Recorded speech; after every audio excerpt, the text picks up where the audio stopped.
વરસતા વરસાદની વચ્ચે અમદાવાદના આસ્ટ્રોડિયા વિસ્તારમાં એક મકાન ધરાશાયી થયું છે।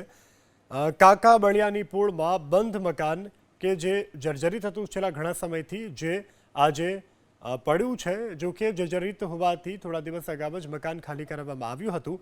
ફાયર વિભાગની ટીમે ઘટના સ્થળે પહોંચીને કાટમાળ હટાવવાની કામગીરી શરૂ કરી છે।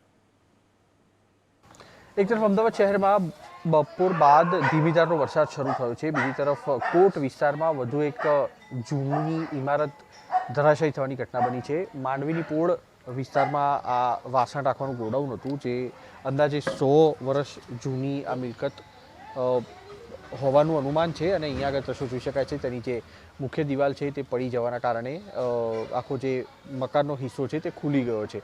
સદનસીબે આખી ઘટનામાં કોઈ પણ વ્યક્તિને ઈજા નથી પહોંચી, કારણ કે જે મકાન માલિક છે તેઓ હાજર ન હતા અને આસપાસના જે લોકો છે તે પણ નીચેથી પસાર ન થતા હોવાના કારણે કોઈ દુર્ઘટના નથી સર્જાઈ।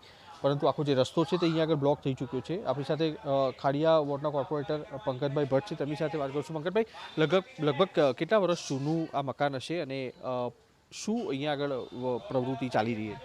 આ લગભગ 90 થી 100 વર્ષ જૂનું મકાન હશે અને આ મકાન લગભગ 25 વર્ષથી મકાન માલિકે લીધું હતું, પણ છેલ્લા 10 વર્ષથી આ મકાન ખોલવામાં નહોતું। આ વાસણના ગોડાઉન તરીકે જે મકાન માલિક હતો તે ઉપયોગ કરતો હતો। અત્યારે અમે મકાન માલિકને કોન્ટેક્ટ કર્યો તો એ અત્યારે અહીંયા હાજર નથી, એ દેશમાં ગયો છે।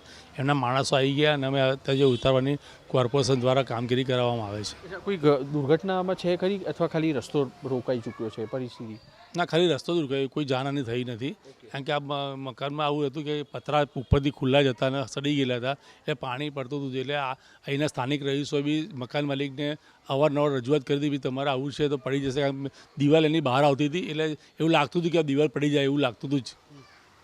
અનેક વર્ષો જૂનું મકાન હતું અને સ્થાનિક કોર્પોરેટર પણ અત્યારે પહોંચ્યા છે। તેમના કયા અનુસાર ઉપર જે પતરા આવેલા છે તેમાંથી પાણી લીક થઈ રહ્યું હતું અને તેના કારણે જે મકાનનો હિસ્સો હતો તે નબળો પડી ગયો હતો, જેના કારણે અત્યારે આ જે હિસ્સો છે તે પડી ચૂક્યો છે। જોકે મકાનના માલિકને જાણ કરવામાં આવી છે, તેની સાથે કોર્પોરેશન તરફથી આસપાસમાં બેરિકેટિંગ કરી અને ભયજનક બોર્ડની પણ ચેતવણી છે તે અહીંયા આગળ લગાવવાની કામગીરી કરવામાં આવી છે। જોકે મકાનના માલિક અહીંયા આગળ પહોંચ્યા બાદ આ મકાન છે તેને સંપૂર્ણ રીતે ઉતારી લેવામાં આવશે અને ત્યારબાદ આ જે પોળમાં જવાનો જે માર્ગ છે તે ખુલ્લો કરી શકાશે। કેમેરામેન અવનીશ તિવારી સાથે કુશાંત સોની, એબીપી અસ્મિતા, અમદાવાદ।